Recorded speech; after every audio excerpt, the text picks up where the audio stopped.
Everyone, আজকে আমরা উদ্ভিদের দেহের গঠনগত বৈচিত্র্যের মূলটা নিয়ে আলোচনা করব।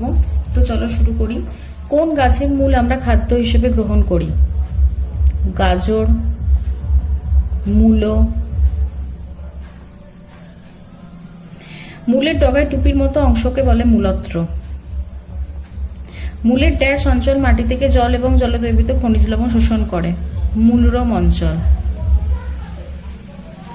মাটির সঙ্গে কাজকে শক্ত করে আটকে রাখা স্থায়ী অঞ্চলের কাজ। স্থানিক মূলের উদাহরণ হচ্ছে ডাঁটা শাক।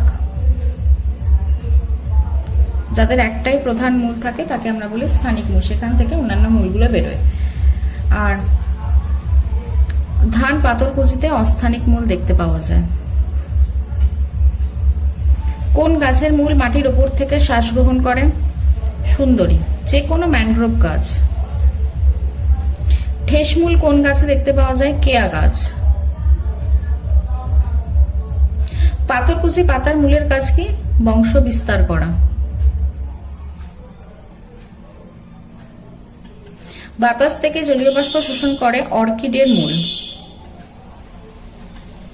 বট গাছের ডালের মূলের কাজ লেখো। ভার বহন করা, গাছকে শক্ত করে দাঁড় করিয়ে রাখা।